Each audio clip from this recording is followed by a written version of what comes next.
আসসালামু আলাইকুম ওয়া রাহমাতুল্লাহি ওয়া বারাকাতুহু। ওয়ালাইকুম আসসালাম ওয়া রাহমাতুল্লাহি ওয়া এই কিতা খবর ভাইরা সালামের জবাব দেন না।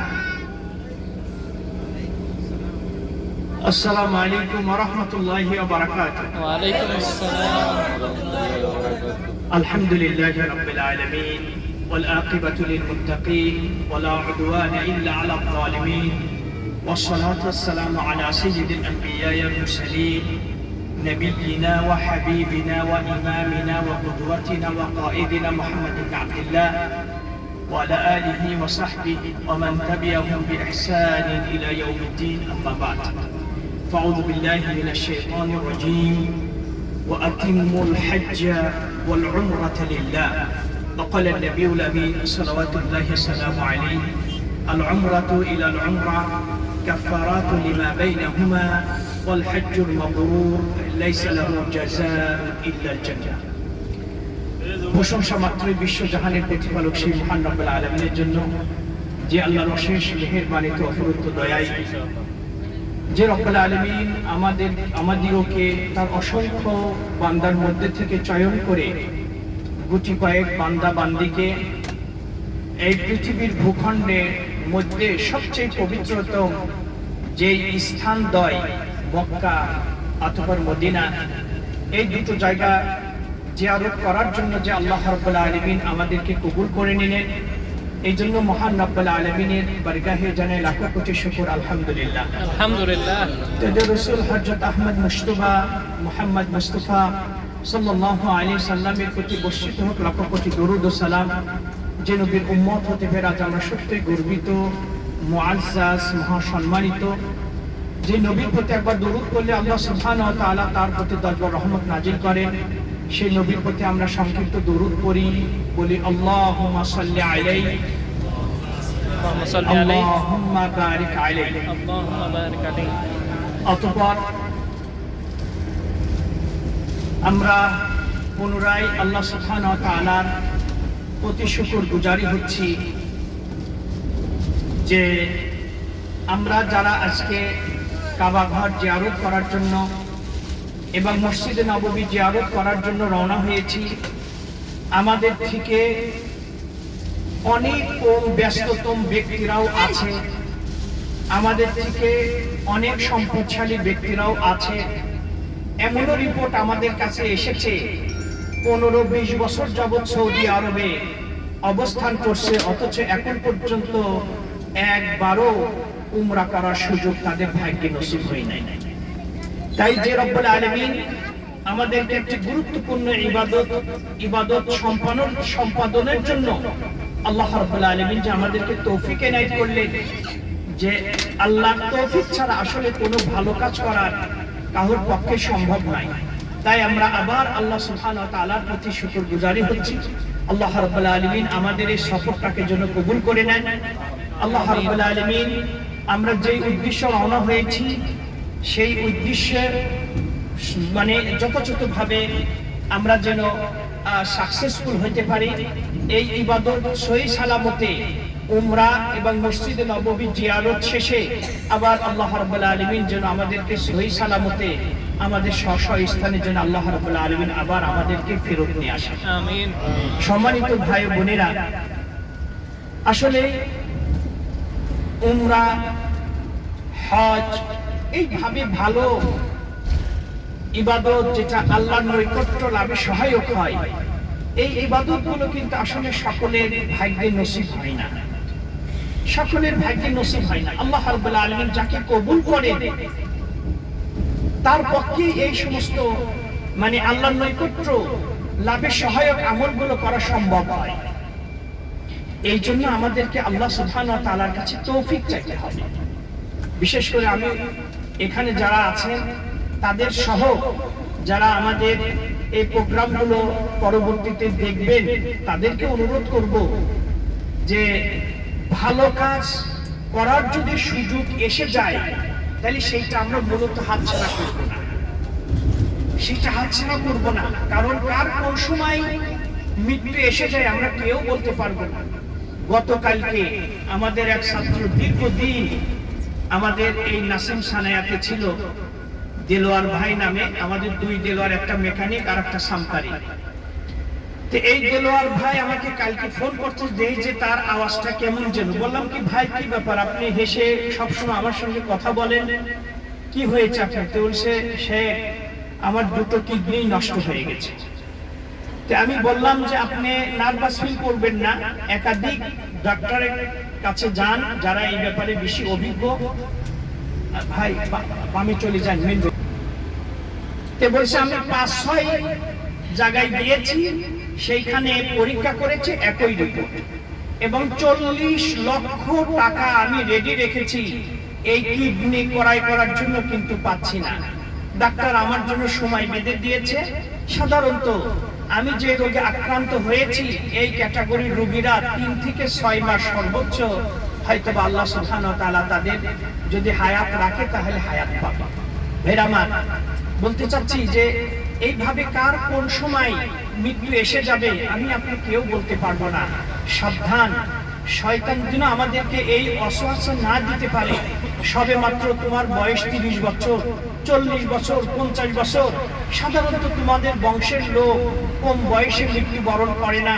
কম বেশি তোমার না দাদা পরে 90 বছর পেয়েছিল, তার বাবাও নাকি মানে এইভাবে 100 বছর পেয়েছিল, তোমার বাবাও এই 80 বছর পেয়েছে। কম বেশি তুমিও তাদের নিকটতম বয়সে তুমি লাভ করবা।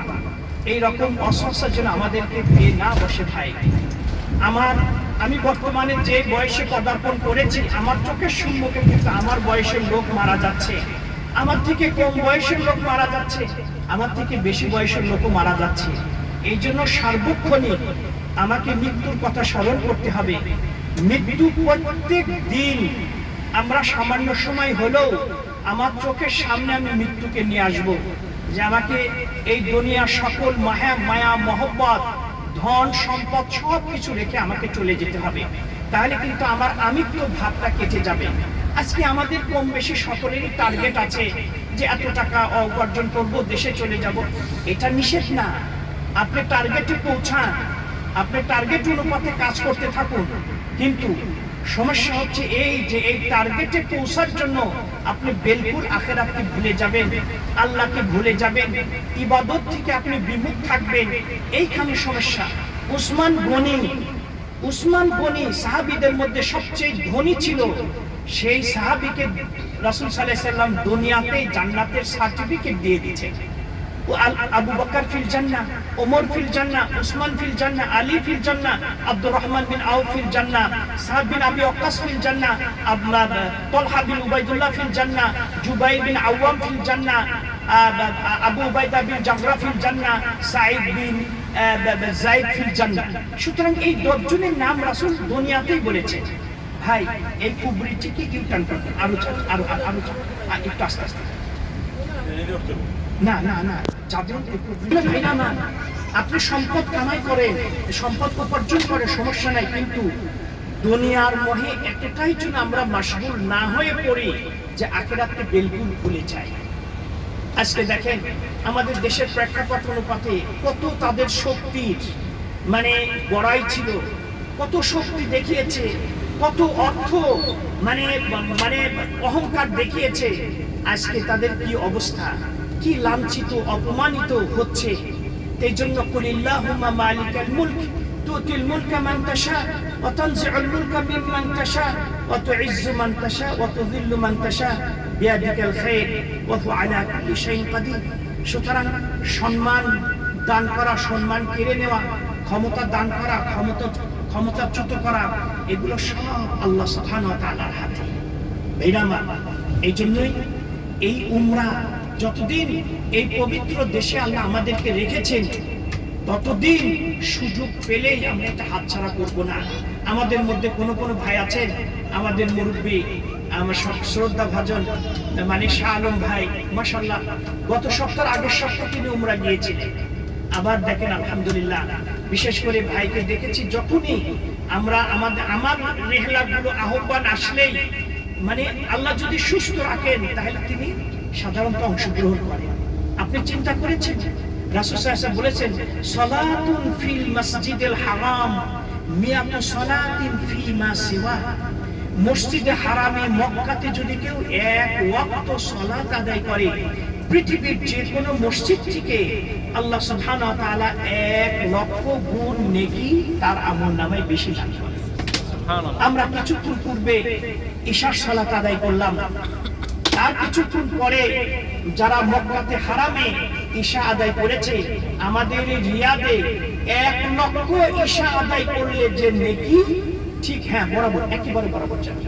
আর এই মক্কাতে যারা আদায় করেছে তারা হচ্ছে এক ঈশার সময় 1,00,000। এখানে শুধু হচ্ছে নামাজের কথা বলা হয়নি, শুধু ফরজ নামাজ নয়, রাসূল সাল্লাল্লাহু আলাইহি ওয়াসাল্লাম বলেছেন সালাতুন, অনির্দিষ্ট বাচক শব্দ। নামাজ বলতে যা বোঝায়, জানাজার নামাজ, চাস্তের নামাজ, তাহাজ্জুদের নামাজ, ইস্তিসকা নামাজ, ঈদের নামাজ, এক কথায় নামাজ বলতে যা বোঝায়, আপনি যদি ওই হারামে আদায় করেন, পৃথিবীর যে কোনো জায়গায় থেকে 1,00,000 গুণ নেকি বেশি দান করে। হয়তো বা ভুলে যেতে পারি, ভাইদেরকে একটা কথা স্মরণ করে দিচ্ছি, ঘুমানোর পূর্বেই মনে রাখবেন। হয় ইনশাআল্লাহ আমরা এই মক্কাতে 6 থেকে 7 ওয়াক্ত নামাজ ইনশাআল্লাহ আমরা হারামে আদায় করব ইনশাআল্লাহ, এবং মদিনাতে ইনশাআল্লাহ আমরা 2 ওয়াক্ত জোহর আসর আগামীকাল ইনশাআল্লাহ আমরা আদায় করব। এই মসজিদে নববীতে এবং মক্কায় হারাম শরীফে প্রত্যেক ফরজ নামাজের পর সাধারণত জানাজা থাকে। এই জন্য সালাম ফিরে আমরা সুন্নত পড়ার জন্য ব্যস্ত হব না। আপনি চিন্তা করেছেন, যদি আপনি মক্কাতে একটা জানাজা পড়েন, তাহলে 1,00,000 জানাজার সমান নেকি আল্লাহ আপনার আমলনামায় দান করবে। সুবহানাল্লাহ। আর একটা জানাজার সমান 1 উহুদ পাহাড়ের সমান।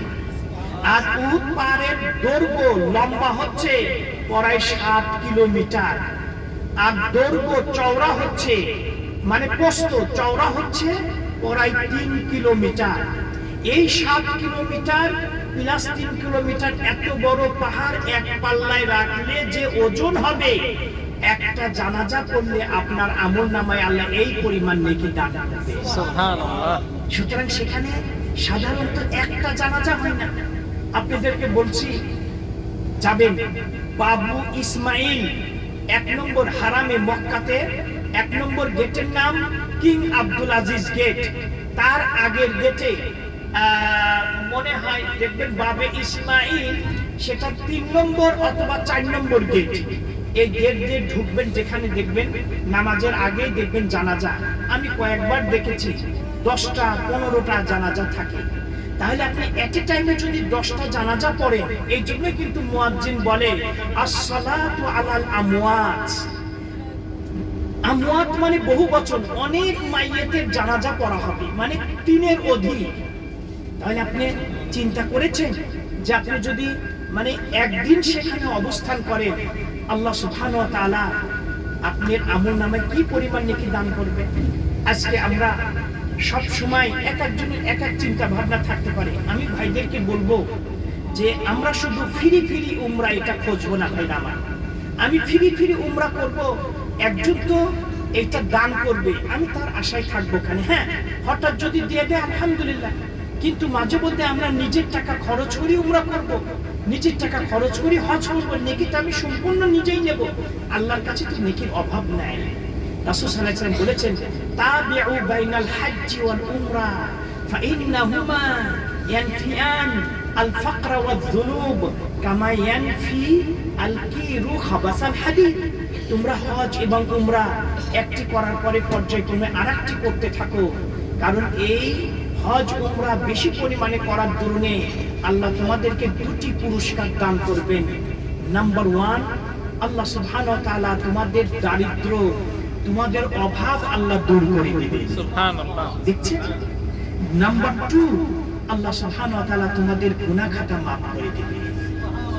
রাসূল সাল্লাল্লাহু আলাইহি সাল্লাম আয়েশাকে বললেন, ওগো আয়েশা, তুমি হজ এবং উমরাতে যে পরিমাণ কষ্ট স্বীকার করবা, হজ করতে যে তোমার যে কষ্ট হবে, উমরা করতে যে তোমার যে পরিমাণ কষ্ট হবে এবং যেই পরিমাণ অর্থ ব্যয় হবে, এর আনুমানিক হারে আল্লাহ সুবহানাহু ওয়া তাআলা তোমার নেকির মাত্রাটাও আল্লাহ বাড়িয়ে দিবে। সুতরাং ভাইরা আমার, আমরা হাতছাড়া করব না। আজকে যে সমস্ত আমাদের সাথী ভাইরা দেশে চলে গেছে ফাইনাল এক্সিটে, তারা আফসোস করে, আমাদের সাথে যোগাযোগ রেখে আফসোস করে, শেখ আসলে মক্কার স্মৃতি স্মরণ হচ্ছে, আপনারা যখন মন চায় তখনই কাবা ঘরে চলে যান, সেখানে উমরা করেন। এই মক্কা মদিনা এই সমস্ত জায়গায় গেলে সাধারণত ঈমান বাড়ে, ঈমান বাড়ে। এই জন্য ভাইরা আমার, আমরা এদিকে খেয়াল করবো। সাহাবা আজমাইন কিরাম তারা হচ্ছে নেকি কামানোর জন্য পাগল পারা ছিলেন। নেকি সন্ধান পেলেই তারা সব কিছু ছেড়ে দিয়ে সেইটাকে, ছোট্ট বুখারী শরীফের একটি হাদিস, তা বলেই আমরা ইনশাআল্লাহ আপাতত এই বক্তব্যটা ইতি টানবো। আবু দাহদা রাদিয়াল্লাহু তাআলা আনহু সাহাবী, একদা রাসূল সাল্লাল্লাহু আলাইহি ওয়াসাল্লাম এক জায়গায় বসে আছেন, এক এতিম ছেলে শিশু বাচ্চা তিনি রাসূলের কাছে আসলেন,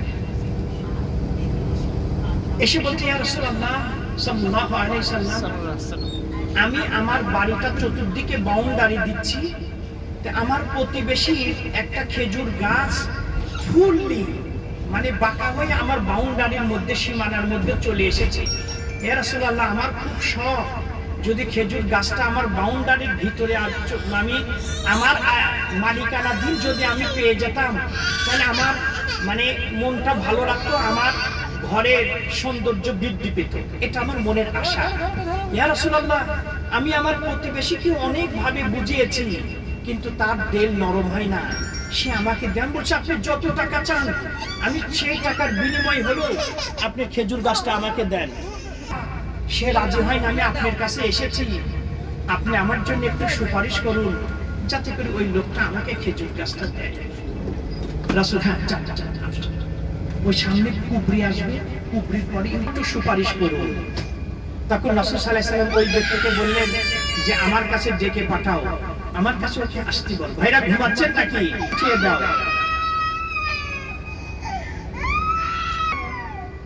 ওই ব্যক্তিকে বলা হচ্ছে রাসূল আপনাকে ডাকছে, আসুন। রাসূল সাল্লাল্লাহু আলাইহি ওয়াসাল্লাম তিনি এতিম ছিলেন, যখন মায়ের পেটে রাসূলের বয়স 6 মাস, তখন বাবাকে হারিয়েছেন, বাবাকে তিনি দেখেন নাই।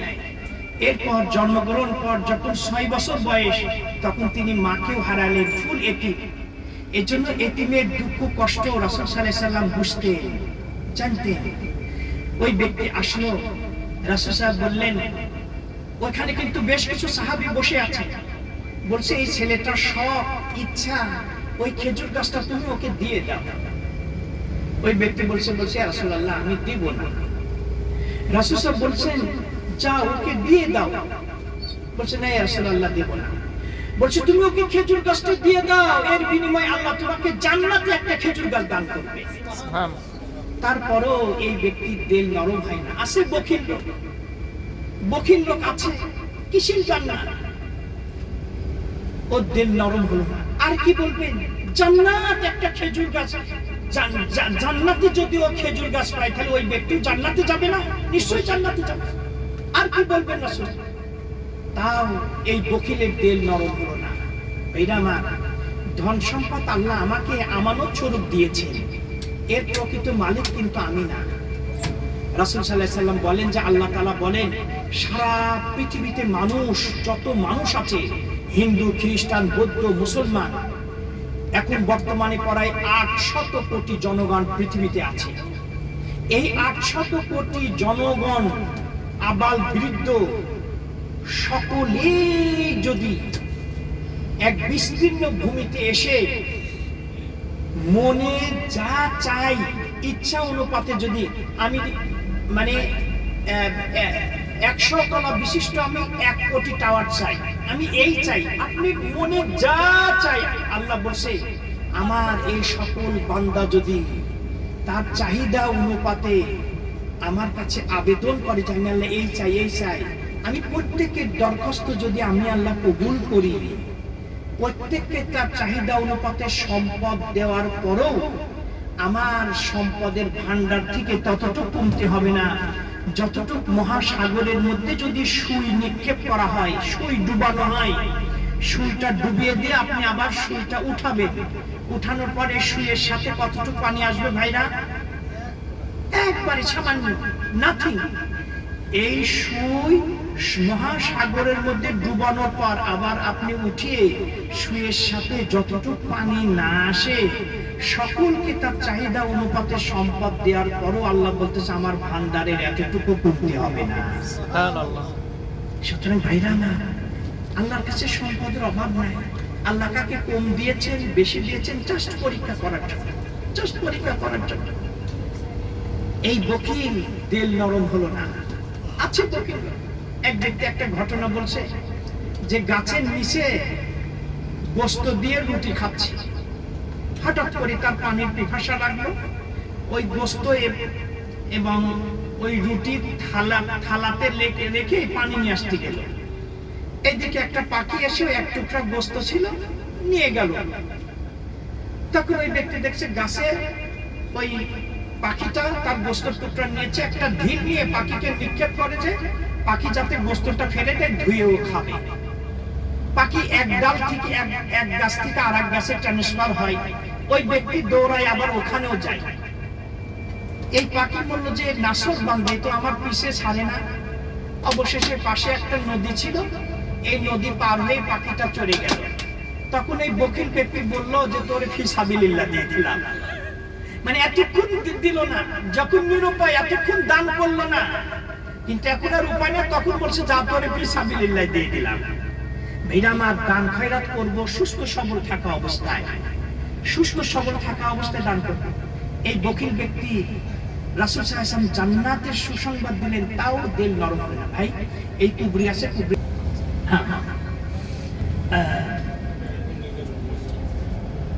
এরপর উপস্থিত সাহাবীর মধ্যে আবু দাহদা রাদিয়াল্লাহু তাআলা আনহু, তিনি বললেন ইয়া রাসূলুল্লাহ, যত টাকার বিনিময়ে হোক আমি যদি এই ব্যক্তি থেকে খেজুর গাছটা কিনে এই এতিম ছেলেটাকে যদি দান করি, এর বিনিময়ে আল্লাহকে আমাকে জান্নাতে একটা খেজুর গাছ দান করবেন?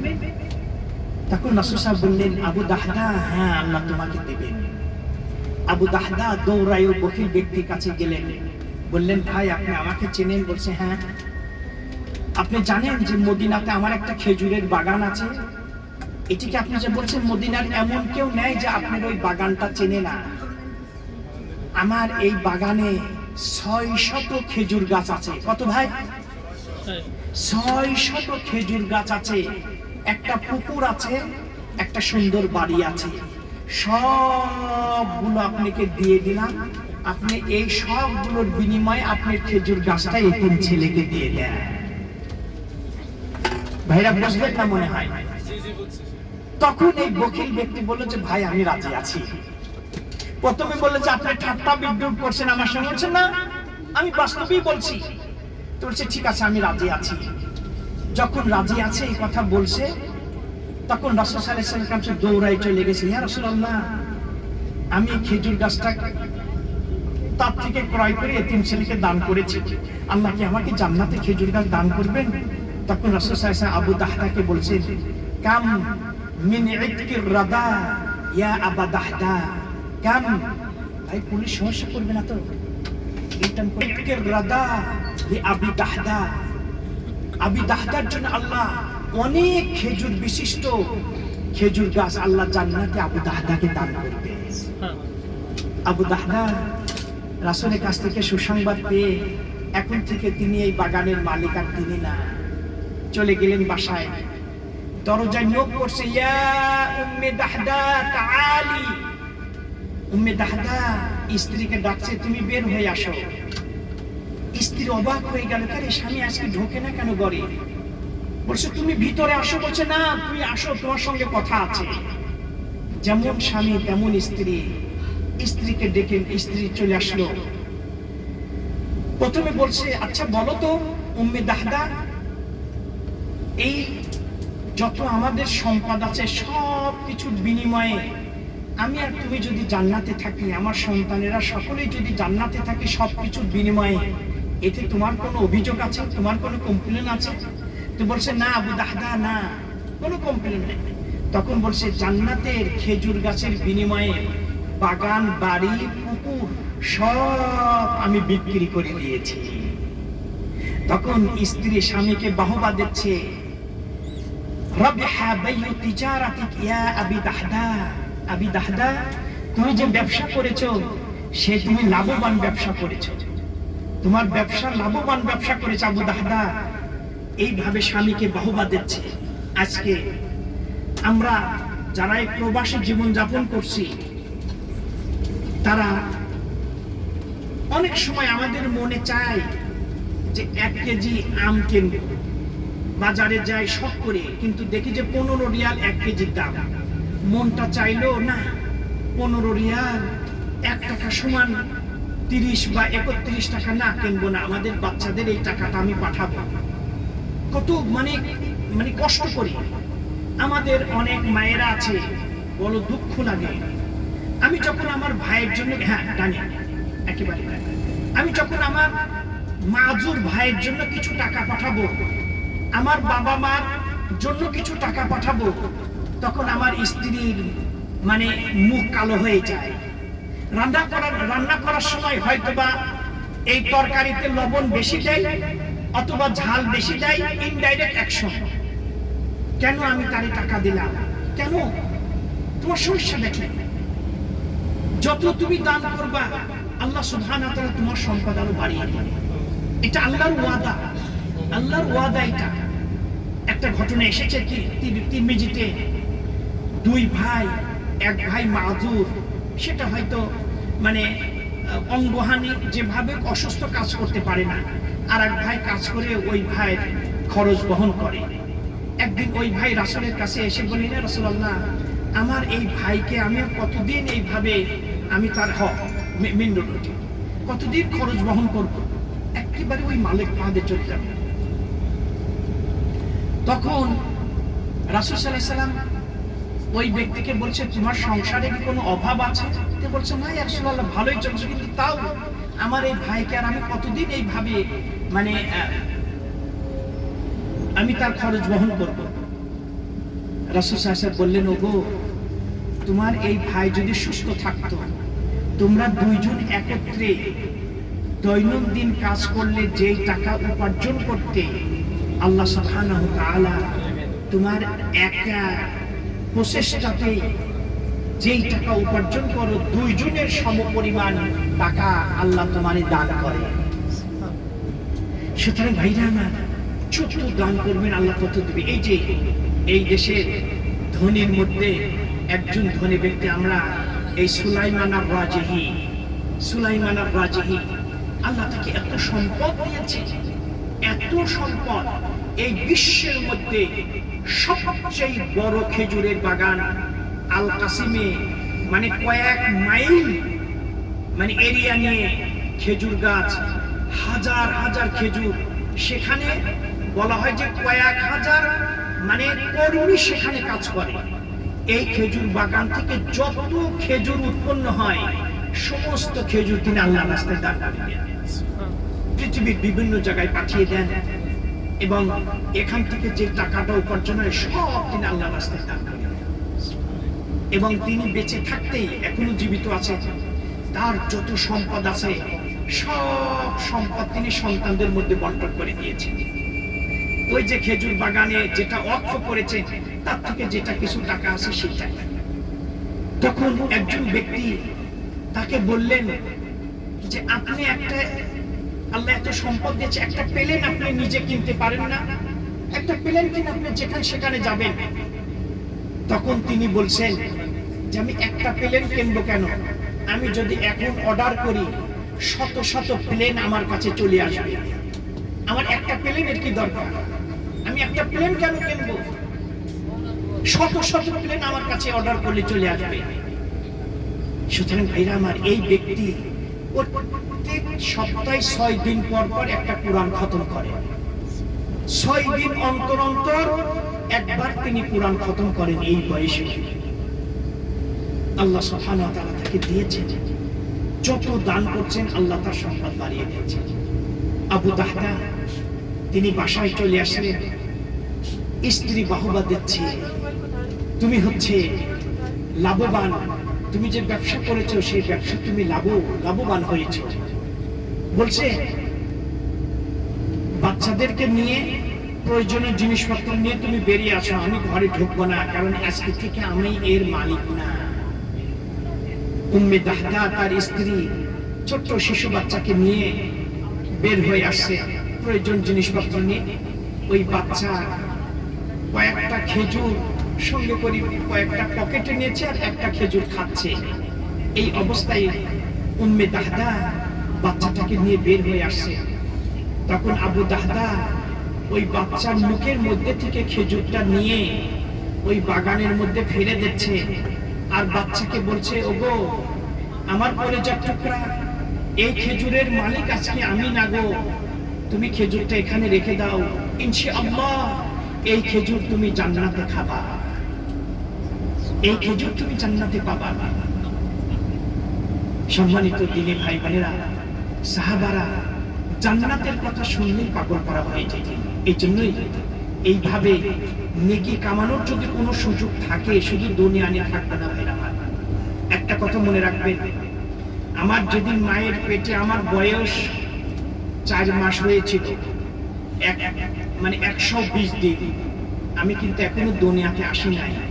আসার পূর্বে মায়ের পেটে আল্লাহ ফেরেশতা পাঠিয়ে দিয়ে 4টি জিনিস লিখে দিয়েছেন। আমি কি পরিমাণ সম্পদের মালিক হব সেটা আল্লাহ দুনিয়াতে আসার আগেই লিখে দিয়েছেন। কতদিন হায়াত পাবো, আমার কি পেশা হবে সেটা কিন্তু আল্লাহ লিখে দিয়েছেন। অনেকে চায় যে ছেলেকে ইঞ্জিনিয়ার বানাবে, হয় না। অনেকে চায় ছেলেকে হাফেজ বানাবে, হয় না। আল্লাহ ওর তাকদিরে যদি ওটা না লিখে রাখেন, যতই চেষ্টা করেন হবে না। তবে আল্লাহর কাছে তৌফিক চাইতে হবে। সুতরাং ভাইরা আমার, আপনি যতই অক্লান্ত পরিশ্রম করেন, যতটুকু আল্লাহ আপনার তাকদিরে সম্পদ লিখে রেখেছেন, ততটুকুই আল্লাহ আপনাকে দান করবেন। এইটা জেনে রাখবেন, যে পরিমাণ সম্পদ আল্লাহ আপনার তাকদিরে লিখে রেখেছেন, এই পরিমাণ সম্পদ আল্লাহ আপনাকে দান করা 1 সেকেন্ড আগেও আল্লাহ আপনার মৃত্যু দিবে না। এটা মনে রাখবেন। এই জন্য আমরা সম্পদের পিছিয়ে বেশি ধাপিত হব না। আল্লাহর কাছে তৌফিক চাইবে, কিন্তু সাথে সাথে নামাজ, রোজা, হজ, যাকাত এইগুলো আমরা নিয়মিত করতে থাকবো। আল্লাহ রাব্বুল আলামিনের কাছে দোয়া করি, আল্লাহ যেন আমাদেরকে বেশি বেশি আখিরাতের পাথেয় সংগ্রহ যাতে আমরা করতে পারি, ভালো আমল আল্লাহ সুবহানাহু ওয়া তাআলা আমাদেরকে যেন বেশি পরিমাণ করার তৌফিক দান করেন। আমিন। আল্লাহ রাব্বুল আলামিন যেন আমাদেরকে পুরোপুরি মুসলমান না বানিয়ে যেন আল্লাহ আমাদেরকে মৃত্যু দান না করেন। হে আল্লাহ, যেই আমল করলে আপনি আমাদের প্রতি সন্তুষ্ট হন, এই আমল আপনি আমাদেরকে বেশি পরিমাণে করার তৌফিক দান করুন। হাদা আল্লাহু আ'লাম ওয়া সাল্লাল্লাহু আলা মুহাম্মদ ওয়া আলা আলিহি ওয়া সাহবিহি আজমাইন। আসসালামু আলাইকুম ওয়া রাহমাতুল্লাহি ওয়া বারাকাতুহু।